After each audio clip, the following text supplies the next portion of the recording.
This is the web transcription service of the Royal Canadian Military Institute. On January the 24th, the Institute hosted our annual Reserve Forces Night in recognition of the vital role of the reserves in Canada's military effort. Our speaker for 2019 was the Deputy Commander of the Canadian Army, Major General Carl Turenne.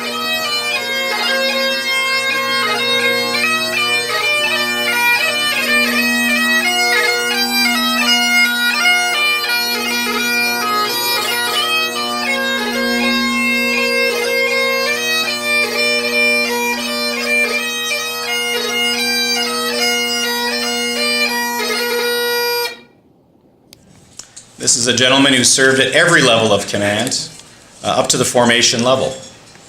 He's been deployed to Germany, Cyprus, the former Yugoslavia, Haiti, went to Afghanistan in the early days, went again with PRT. He served in virtually every single major operation that we've had. And despite the fact that he's armor and I'm not, I won't hold that against him. You would love it. Oh. I do wear Spurs. The fact remains that we have someone who's grown in that system, understands it, gets it, been there, come back, and I'm so proud and so happy that we have someone of his caliber, his strength, his leadership, to be the Deputy Commander of our Army. Ladies and gentlemen, I present to you the Deputy Commander of our Army, General Carl Turenne.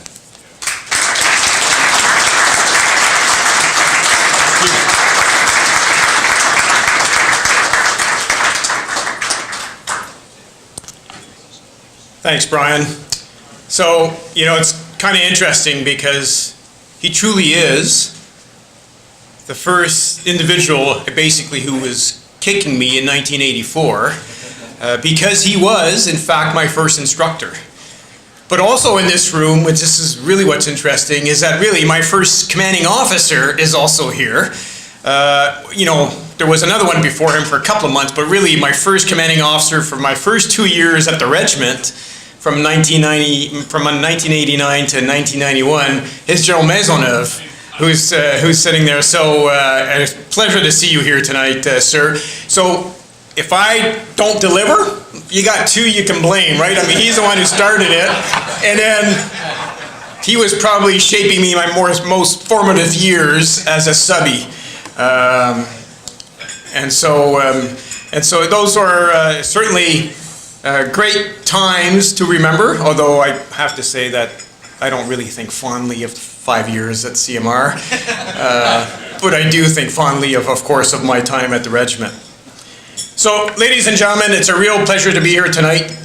First of all, I would have to admit it that it's not just because of the crowd, but also because I was able to leave the office at 11 o'clock this morning, and I won't be back in the office until 11 o'clock tomorrow morning, so that gives me 24 hours out of the office for a guy who's normally chained to his desk, because the boss, of course, travels. But it is a real pleasure, and this is part of what we need to do. We need to, as a command, as leaders, we need to articulate and dialogue and communicate with folks across the country, with people inside the Army, outside the Army, what's going on, and to make sure that everybody is on the same wavelength and understands what is going on. There are a lot of things going on inside this Army, a lot of good things going on inside this Army, and I would say when I'm looking around tonight, I can see that a lot of people that are executing what the Army is moving out are sitting in this room, because I see a lot of the leaders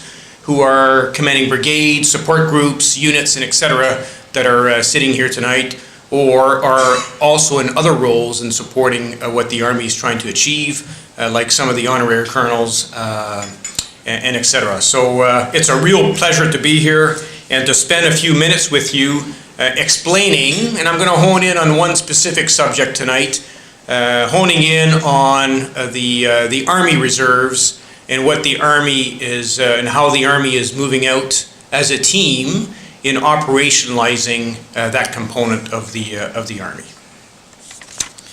So I've got a few slides. So I'm going to start at the strategic level and covering off a bit of a strategic context before diving into a little bit more specifics as to what we're doing.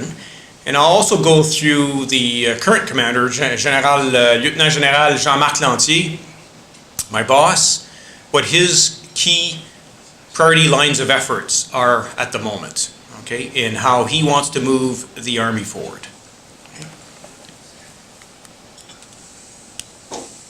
So there's three key things I'd like to highlight in terms of the strategic context of what I believe has really shaped how we're able to move forward with the Army Reserves today.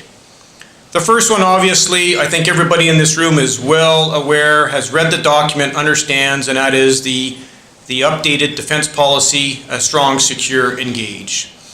A key document which highlights inside that document a lot of initiatives which are directly linked to the reserves.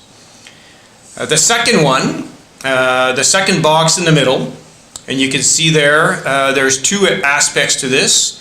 These are absolutely driven by General Vance, the Chief of Defense Staff. And really, the first one is a updated, brand new force posture and readiness. That directly comes from the new defense policy, and it's all about the concurrence of operations. How do you achieve a concurrence of operations? How do you sustain, how do you deploy, operate, and sustain forces in multiple theaters of operations across the world and domestically? So not considering the domestic front as a residual or ad hoc, but considering the domestic front as deliberate and planned. To do that, you can go to the second box there in the center, which is the force mix and structure design, which is probably the biggest staff initiative or staff work that's happening right now across the National Defense Headquarters. And it's all about how do you structure the Canadian Armed Forces for the future. It's a massive exercise. It's not going to be done in a few months. This is probably going to take a year and a half to complete with different steps. This will have an impact on the Army, a significant impact on the Army in terms of, and a good impact as we move forward, because that will help the Army structure itself so that it is sustainable and has the ability to sustain its operations in multiple theaters.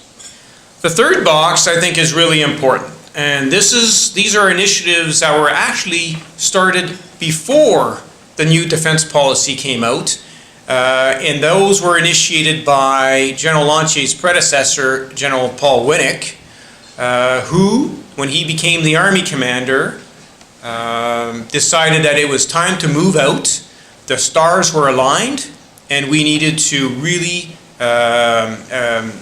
charge ahead in strengthening the Army Reserves. And at the time, if you recall, the Army Reserve numbers across the country were on a downhill slope, and we all knew that we were held hostage by bureaucracy, if I could use that term, with regards to recruiting, and there were all kinds of issues.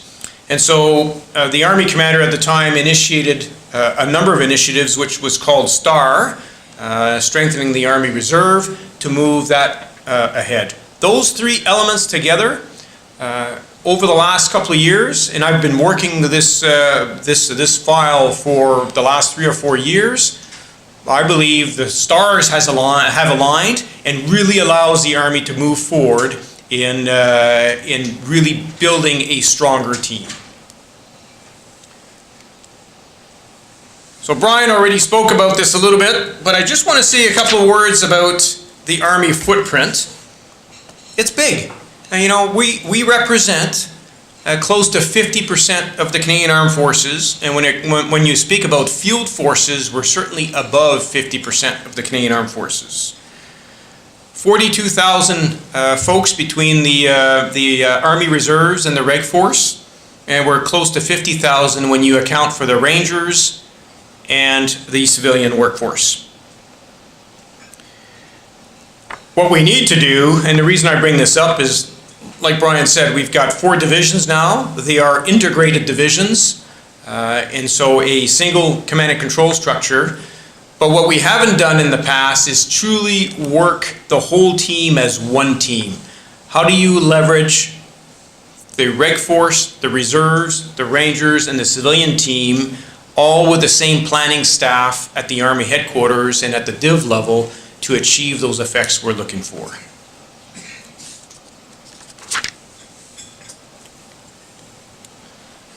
So the current Army commander has 5 key priority lines of effort.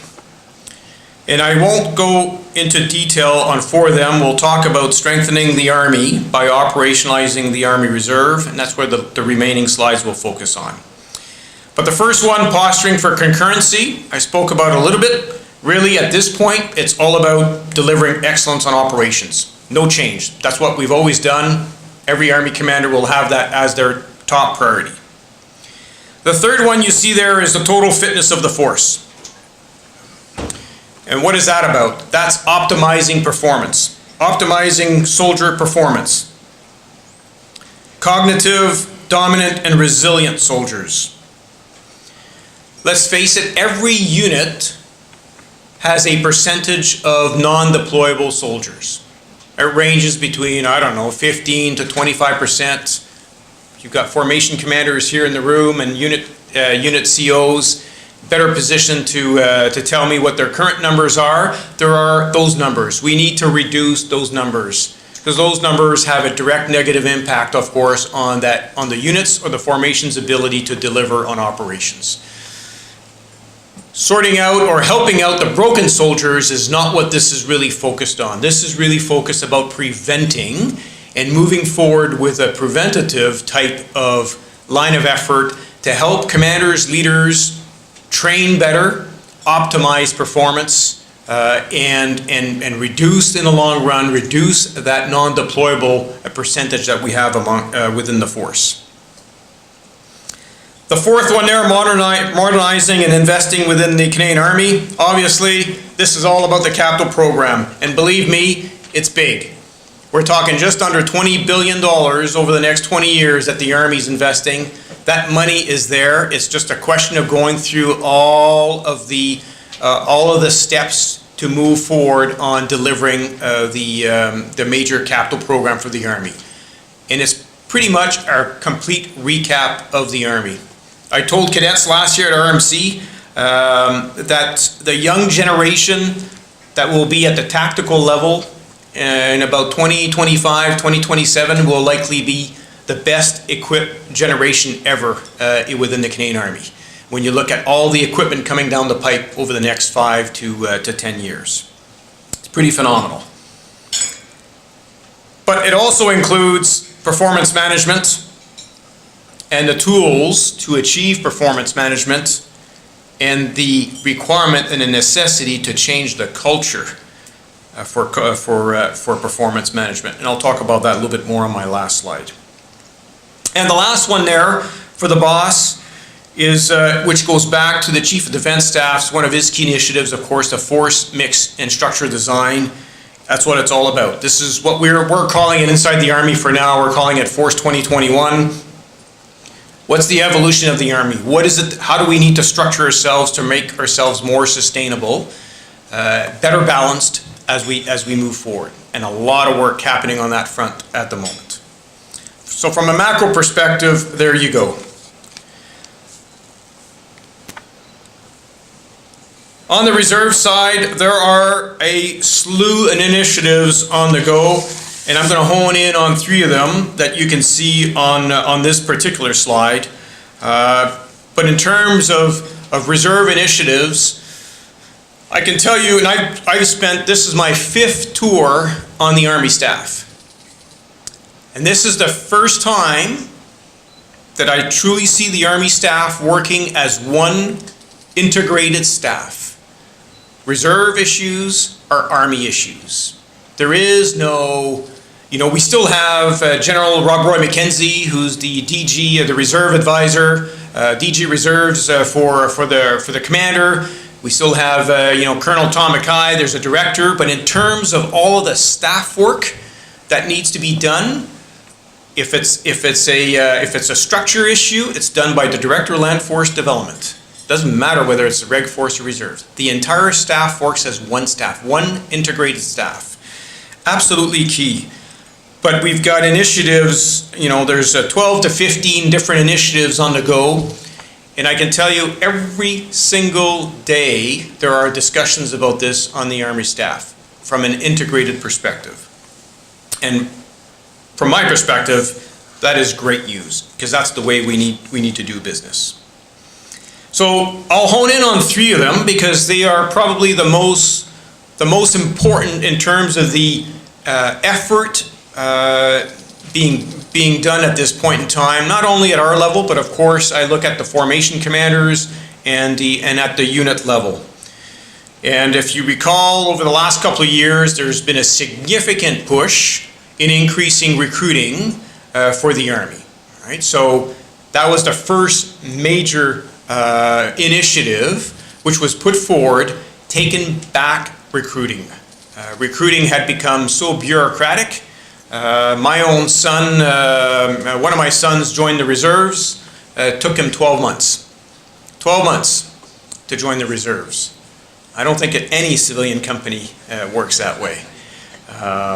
And so it's just unbelievable. And I'll talk about that. So recruiting, first piece, you got to bring people in, right? We were on the decline, you got to bring people in, and it wasn't working the way it was set up. The second one is you bring them in, you got to train them. And what's the best way of setting up a system to maximize training? And we'll talk about full-time summer employment as a second big initiative. The third piece is making sure that every unit fully understands its raison d'être, what's its mandate. And that's where the mission tasks come in and how that is integrated into the greater team. You see on the slide here, and we purposely did this, it has Reg Force and the Army Reserve, and then we've put a little red line right through it, and full-time, part-time. So right now, today, we're called Reg Force, Reserve Force. In reality, and we all know that if I want to move from one component to the other, or vice versa, oh my God, you might as well be joining a new Army, right? So, in the future, it's going to be moving to full-time, part-time, perhaps restricted, non-restricted, mobile, non-mobile.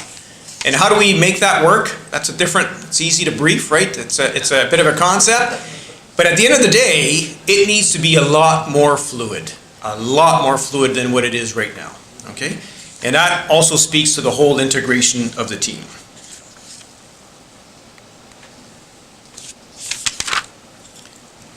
Reserve recruiting.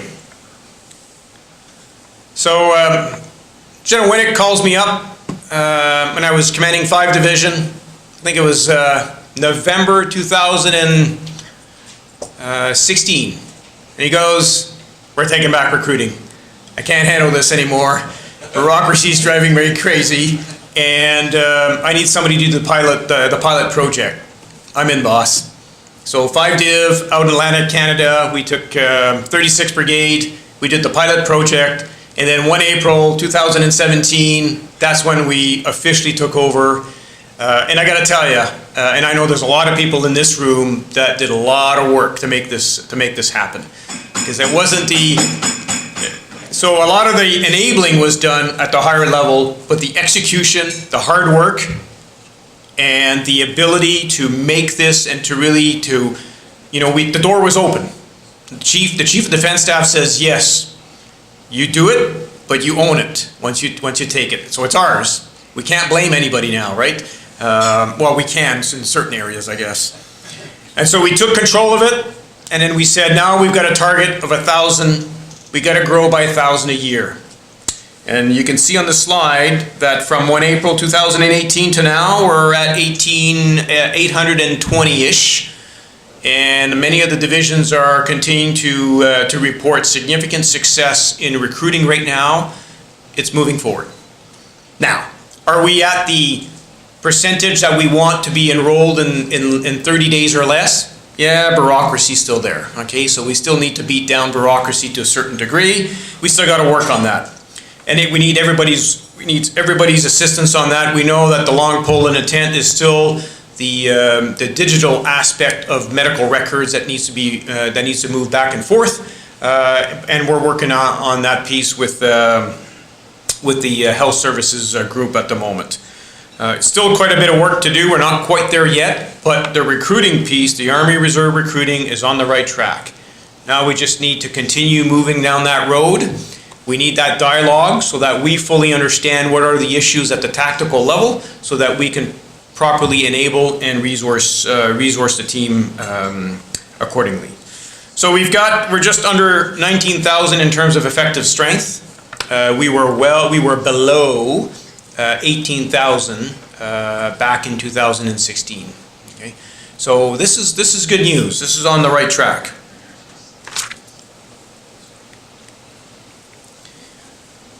Full-time summer employment.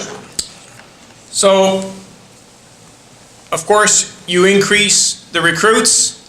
There's got to be a plan to train these recruits, and the status quo plan that we had wasn't going to cut it.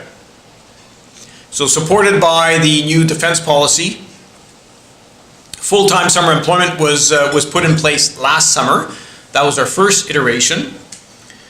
From all accounts, we consider it a significant success. I think I don't think I've got the percentage here, but I think of all new recruits, it was over 80% of folks that actually signed up for full-time summer employment.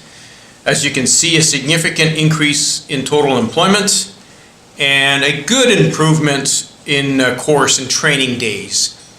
That's where we need everybody to help and hone in and continue to improve. So the full-time summer employment, obviously what we're looking for in terms of an end state here is we want to increase the speed at which a recruit goes from being a civilian to a fully qualified DP1, and beyond that to get his initial leadership qualifications within those first 4 years as much as possible. That'll depend obviously on certain trades. But that's the focus. It is not to stay at the unit and just to be employed. Full-time summer employment is the purpose of it, is to focus on individual training and to qualify as many people as we can, as fast as we can, while they're in those peak years, and because most of these recruits are in universities or they're in high school. And so that's the time we need to hone, the right time to hone in on that. And it's really aligning. So what we're focusing on in setting up full-time summer employment for summer 19, the training systems is tweak the national calendar to optimize training. And what of course we need, all the formation commanders and the unit COs, is to make sure that we align as much as possible. People align with DP1 courses or leadership courses this summer. Maximize the individual training aspect. Again, this is a significant success. A significant success. We received additional funding last year, the Army, to move this ahead.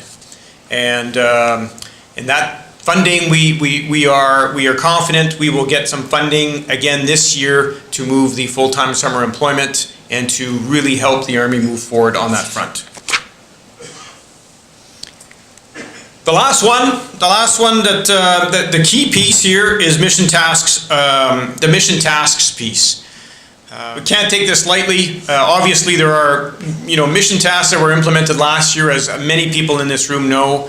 There are mission tasks where we're going in terms of the next steps, and we got to think strategic here. This is all about this is part of how the Canadian Armed Forces are posturing for the future, and it's linked to our ability to achieve concurrency of operations. And so sometimes we say, well, what about this? What about that? And we just need to fully understand that, you know, the ones on the right there, the next steps, cyber protection troops, support to intelligence, CBRN recce. The last one at the bottom there, core tasks.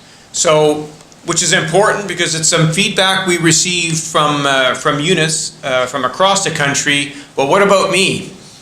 So the order is clear. You have either a specialized mission task, every unit has one, or your mission task is what your core tasks are. You could use CORE, or you could also use CORPS, right? So it's the core tasks, I guess, that you could use. So everybody has a mission tasks. If you don't have a specialized one, you have the core tasks, which are absolutely required.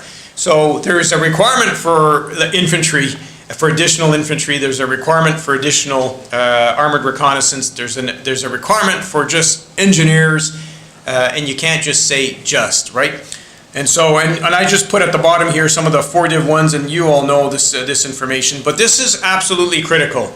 What we're doing at our level is how do we properly align the equipment and some of the money that you need for the enhanced training, to do the enhanced training to get those skill sets in that area. And that is an area that we're spending quite a bit of time in how do we align that to enable the divisions, the formations, and the regiments.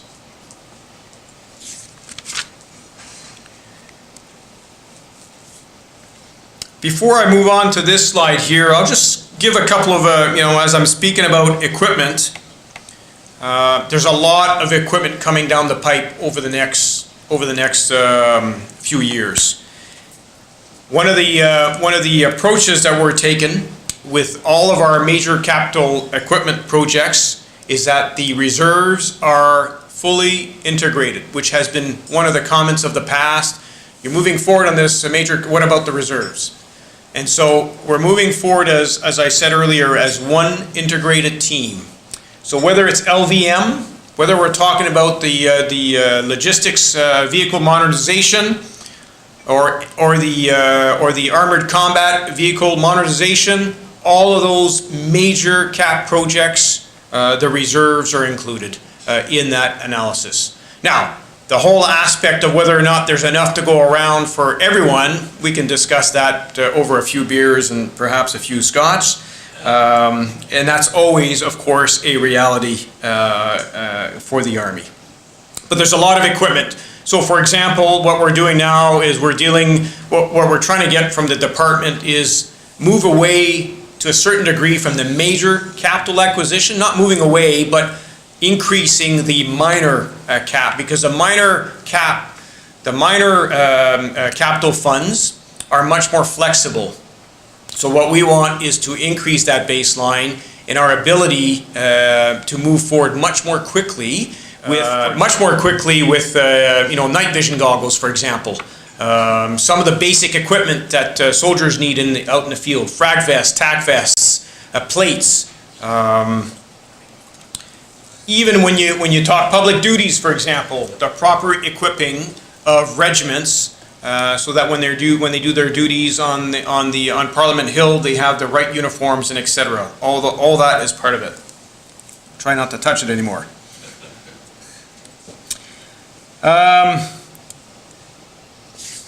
Arctic Company Group, communications, updated LOSVs, if you want another fancy name for snowmobiles, and a whole slew of equipment that's coming down the pipe over the next few years. The minor cap cycle, and it perhaps a little bit in the details here, but allows us to move forward on a less than 3-year basis. And that's why we're saying let's increase that pot so that we can deliver things much more quickly for the field force.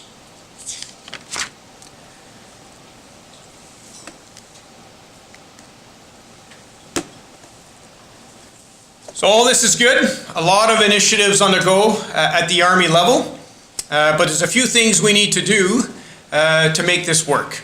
And this is where really working as one team to achieve success. And as you know, again, there are commanders here in this room. I read the significant incident reports on a daily basis, and sometimes you really shake your head at saying, really? There's still people behaving this way? The good news is that I can tell you, chain of command action is swift, it's fast, people take action. But we all have to be ethical warriors. The number one priority for the Chief of Defence Staff is what? Operation Honor. It's not forced mixture design, it's Operation Honor. That's what it is. He keeps saying it over and over again because that's what has the biggest impact on our credibility. So ethical warriors is absolutely key to achieving success. Foundation training. And I know this is, you know, I'm preaching to the converted here because a lot of people in uniform. What is foundation training? It's the mandated training that every unit is supposed to do and achieve to the certification level on an annual basis, every single year. And if we don't do our foundation training, we have skills erosion. For the reserves, the foundation training is level 2 live section, live maneuver certified, and platoon dry training certified. That's what's required. For the Reg Force, level 5 dry, so combat team dry, and level 3 platoon live fire maneuver. Okay? And that's the foundation training that we are required as an Army to achieve every year, regardless on whether or not you're in the support phase, a high readiness phase, or any phase of the managed readiness plan. That's what you need to, that's what everybody needs to achieve. Okay? And we need everybody to understand that. The diversity piece is really important. And you know, you live in a city like Toronto, where there's growth. British Columbia, the lower mainland, where there's growth. Perhaps not so much where I was just coming out of in Atlantic Canada. Montreal, where there's a lot of growth. There's also a lot of diversity in those big cities, and we need to move forward on that. Some of the units already have a lot of the diversity, and we need that to overflow in other units. Performance management. I spoke about that earlier, and I was having a lively discussion with Brian during the dinner, and we covered a bit of performance management. What is performance management? It starts with understanding where we're at.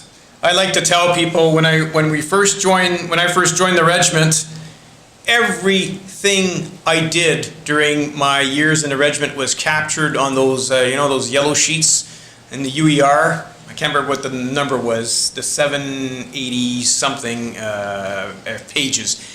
And your whole life was captured in there, and it was signed off by somebody in the leadership in the chain of command.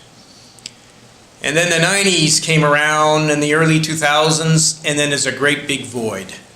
Then we have monitor mass, and monitor mass for many years was empty. Well, monitor mass is the new UER. And performance management starts by what we do at the lowest levels has to be captured, because if it's not captured, then you can't capture the data and you can't visualize where you're at. When we first, 25 years ago, the Army was in a very good position because it was done manually every week. We were capturing our A of V states, right? So move, shoot, communicate. We knew exactly what the status of the hulls, the firing systems, and comms were in every one of our vehicles. That was rolled up at the unit level, rolled up at the formation level, all the way up to the Army level. Today, much more complicated. We have all these fancy systems. You press a button, and because of data integrity issues, we're not quite sure what the state is. So, and that starts at the tactical level. And it's not to go and test the tactical level. Performance management and the ability to do that is really to understand what we need to do at the strategic level to enable all the tactical units to be able to do their job. But if we can't capture this, then we don't know. And we don't know in many areas right now. We have a hard time understanding what our status is. And this is where, again, it's really important at the lower levels to achieve that. Bureaucracy, I would argue, perhaps not so much at the tactical level, as certainly in NDHQ, I would say that's the enemy number one. The enemy number one, bureaucracy. We need to kill it, we need to reduce it, we need to control it. If we don't control it, it controls you. I spend my days pretty much fighting that, fighting bureaucracy. Sometimes we move forward, sometimes we don't, all right? But in the end, bureaucracy is a big one, and I got to tell you, there's a lot of people focused in trying to streamline because it is tough to move certain things forward. Agility, this is really key in terms of the mindset as we move forward. We all know, everybody reads, lessons learned from the Ukraine and etc. out in the open. We all know where the Army needs to move forward. So even from a tactical perspective, we need to be extremely agile in the way we operate. We also need to be that way from an institutional perspective, and we need to be able to evolve our structures as we move forward. Finally, dialogue. We're not necessarily always on the same wavelength and the same page, and we need to have that communication so that certainly from, when I look at the crowd here, that we understand what is required at the tactical level, and at the same time, vice versa, that the commander's initiatives, the commander's intent is clearly understood on where we need to go. So I would argue those are some of the keys to success as we move forward. And with that, I think I'll keep it at that for now, and certainly open it up for questions if you have questions for me over the next few minutes. I don't know how much time. Anybody want to question the? Yes, first one. I'm very interested in cyber protection. What are the parameters of what you expect? I'm very interested in cyber protection, and I've been wondering what are the parameters? What do you expect the cyber protection troops to be able to do? Yeah. So we're working on that. There's 3 key areas, and it is an area that is in full evolution. Unfortunately, what I'll do is that I can give a more detailed answer. I'm not a technical guy to give you the exact details of how cyber at the tactical level, but there's 3 key areas that we want to be able to hone in on the cyber front that applies to tactical troops at the lower level. So we're not talking about the specialized, high-end, folks that reach back in Ottawa, but that we can achieve by leveraging, in this case, leveraging the reserves in particular, particularly with centers of excellence that exist in cities like Toronto and Montreal. I mean, to be blunt about it, I'm talking about just making sure that somebody knows how to run an alternate antivirus, and that somebody checks the passwords to make sure that there are so many letters or uppercase and all that kind of stuff. Oh, we talked about something more sophisticated. No, yeah, more sophisticated. Yeah. Yeah. For example? Yeah. So out on the tactical, so how do you protect your troops? So there's a lot of threats out there in terms of assurances of our own vehicles. Think of everything is linked, when you think about the Internet of Things, for example, right? And so everything is connected. All of our vehicles have higher and higher levels of integrated technological systems in them. And so you go out on the battle, how do you protect that? And there's certain things that we can leverage our troops to do at the tactical level right now, which we're moving out on. And like I said, I'm not going to be able to give you all the digits. I'm still learning as to how all this stuff connects and what needs to be protected and what will be the gizmo that our troops will be able to leverage to be able to help on the defensive side of the house. Yeah, over here. Sir, I'd be interested to know what your level of confidence on keys to success are. Because some of these issues that you've identified are outside the Army's ability to influence, quite honestly, ability to control. So for example, diversity. When I was in the military, we got beat up routinely by the bureaucracy because we couldn't meet diversity goals. And I remember at one point in time when General Carl was looking at the changing of the culture of the military, the enemy's center of gravity was bureaucratic bureaucratic inertia. So I'd be interested to know what your level of confidence is in meeting the keys to success in areas where we, we have little or no control of.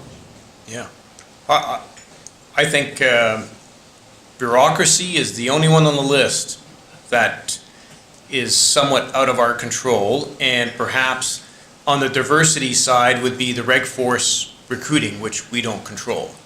Okay, but at the end of the day, you know, the corps run the annual military occupation reviews. We significantly influence, and you know, we work very closely with the Chief of Military Personnel. So you know, when you think ethical warrior, that's all in our hands. Foundation training, it's all on us. Performance management, we need some external assistance, but we're going to be investing millions over the next couple of years out of our own hide from the Army to assist, particularly at the level 2, at the division level, and we hope to get down to formation level when we're going to be able to really help to pull the data sets together. Bureaucracy is an issue, but you know, sometimes we review our worst own enemy. I mean, there's stuff we do that says, why do we need like 10 signatures inside the Army for something? Really? So, you know, there's stuff we can do. The big stuff is harder. Agility and dialogue. So, you know, I would say most of this stuff is linked to just working as one team. And once people understand the importance, so I'll tell you right now, I know there are folks out there, performance management, yeah, that's that strategic level thing. You know, we know what we know where we're at the unit level, and whether they know or not is irrelevant. Well, you know, that gizmo that's linked to that vehicle is linked to a supply chain, and if you want the next one to arrive at the right time and place, in today's world, everything is connected, and it needs to be in the system. And we all know what that system is, right? It's Dreamus, that's another beast. But if it's not in the system properly, in those systems of record, so again, it's on us. It's on us. So I think most of the stuff it's inside the Army. We just need everybody to fully understand, okay, that's where the boss wants to go, that's why we need to get there, and this is where we need to hone in on. Don't fight it. This is the way we're moving out, and I got to tell you, we're gonna become, you know, we are already achieving excellence on operations. We're getting kudos from everybody visiting troops overseas right now, whether it's in the Ukraine, Latvia, Reg Force reserves. It doesn't matter. We are training. We are really achieving excellence in operations for sure. Go ahead. General Turenne, thanks so much for your comments this evening. Very heartened by how the Army's embracing our reservists. I think that's an incredible move in the right direction. I want to talk about recruiting and dialogue. I consider myself a fairly well-read individual, but if I weren't speaking to my colleagues who are still serving, or folks at the RCMI, I would not know that the Army is going through a recruiting challenge. We have to get the word out to others besides us. We've got to get it in. Like, I would love to see our Prime Minister stand up and say, folks, can you help us out here? Is there any move to get the word out of the weeds, which is us, and into the Canadian public so that they know that the Army is going through a recruiting challenge? Yeah. Great. Great. I think I hear that one on a regular basis in Ottawa. So, you know, one of the things, and I don't have a a full answer for you in terms of here's what we're going to do, and it's all going to be sorted out in a year and a half from now, and every Canadian's going to fully understand how the Army's doing. And you know, that's you just highlighted one of the, I think, reality of living in Canada, right? And that's typical of And I've lived in 7 out of the 10 provinces. And there are some provinces where there's a lot more, not necessarily knowledge, but where the Army's a lot more present in every day. Alberta is one of those provinces where there's a lot more daily interaction from the higher levels. Most functions I attended when I was serving in Alberta, the Premier was there and many others. So, and you have other provinces where there's very, very little presence from the political down to the mayors and et cetera. So it varies from province to province. One of the areas that I think we've been talking about is the links to universities, for example. And I think we could do a lot better on that front. And I know there's an initiative on the go right now, but I don't have all the details. But yeah, no, I don't have the answer for you on that one. But it is a reality that we need to be much better at communicating with Canadians at large. Yes. Yeah, over here. Sir, Don Cranston, looking at the recent numbers of 31 Brigade, recruiting looks very good, actually. I think the issue we're concerned about now is retention. And I just wondered if you could talk a few points on that issue. Yeah. So, if I was to fire back the question to you, so from your perspective, what's the best way to achieve retention? And, when I speak to folks, you achieve retention if you can train folks, train them and properly train them, exciting training, and then they can do stuff, right? So, and this is where, if you look at, the 3 blocks, the first block was a focus on recruiting, which was really 2017, and then we said, well, we know we're going to train these, we'll think about it. And then we had the full-time summer employment, so that's the IT. The next step is now the integration. So with the mission tasks, this is where we need to have the Reg Force and the reserves come together so that we're going to have to integrate training at some point in time. Over the last 25 years, the training that I've observed is the Reg Force does its training, the Reserve Force does its training. We need to move in integrating the training, because that's how we operate anyways when we deploy overseas, right? We don't deploy separately, we deploy together. So how do we merge this? I'll give you a good example. Arctic exercise in Labrador, northern exercise, and it's actually considered subarctic in that area. The Reg Force, so the mandate is to have the RRU and the RG train together, right? So I arrive in 5 Div, and the first exercise, what happens is that 1 week the RRU goes up, and the RG goes up the next week. And I said, well, why aren't they going up together? Well, because the RG has to go up the March break week, because that's when they have time to go up, and the Reg Force are not going to go up that week because that's when they want to be off. Well, so that doesn't work. I said, that just doesn't work. And so you got to break that culture, right? So the Reg Force, you're gonna be working during that week, or some of you are going to have to work so you can do the overlap, so you can hand over, so the RG can take over, and etc. So you got to bring it all together. So, the retention piece is really good training, integrated training with a purpose, and then we leverage those assets on operations.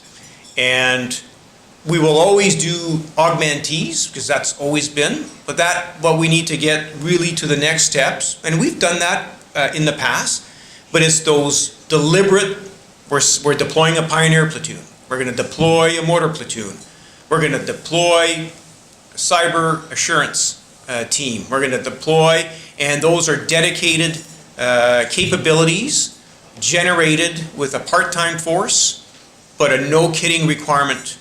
And I think that's how you'll achieve your retention. And are we going to achieve that overnight? Oh, that's probably going to take a little while. I think we're on the right track right now, but is it all coming together? Not yet. But when you look at how things are moving forward right now, we can really increase our trained. So what's one of the issues right now with the Reserve Force in terms of leadership? You would argue you have a hollow force right now, right? Master corporals, sergeants, and warrants. Very hard time. We don't have the full fleshed out structure right now. A lot of CTs, component transfers over to the Reg Force. which is part of the cycle. Now what we need to do is the reverse, right? People go CT into the reserve force as master corporals, sergeants, and warrants, and we need that team. But we need to build, and that's why we need to qualify people very quickly, DP1, and get the PLQs done. Get the PLQs done. You know, I remember when I first joined, I think we were DAPSing. When I deployed, the RSM I deployed with Afghanistan in 2009, I think he was a sergeant within 4 years. He did all right. He did all right. So when you put him in positions of leadership, we just need to give them the training. So I don't know if that answers the question, but I think, you know, and there's a lot of work to be done there, but I think it's good. Yeah. Are there any more questions? Right over the back there, Queen Zone. Sir, Second Lieutenant Langell from the Queen Zone. I just had a question with respect to the Army's potential plan to harmonize the Reg Force and Reserve with respect to the reframing in terms of part-time and full-time. From the Reserve perspective, I'm wondering how much eyes-on Reserve units will have in this process. I can imagine that desirable units in the GTA or other large metropolitan areas will have sort of a disproportionate effect if there's a change in the inflow and outflow of personnel by defining how you can move around in the Army differently. Would Army Reserve units, and I'm thinking specifically in this instance within a 32 Brigade context, have some input or the ability to participate in defining how that works with the view that units that might disproportionately benefit from this can change drastically in terms of how they might operate, the scope that they might achieve, depending on the personnel that they get. And I'm thinking specifically in this instance from the Reg Force to the reserves. Yeah. But, I mean, obviously it might go the other way. Yeah. You might speculate on that. Yeah, so we're going to send you into Chief of Military Personnel where they're developing all those plans right now. I like the way you're thinking. Okay. So, no, great point. So, the first thing, we will protect unit ability to generate operational requirement. Okay, so that has to be protected at all costs. So you got to be careful here with people moving back and forth if it's going to have a net negative impact on those units. You know, are we going to favor, and you can see right now, we are favoring the way we are allocating resources and et cetera. What we're trying to do is favor units that are growing, favor units that are building and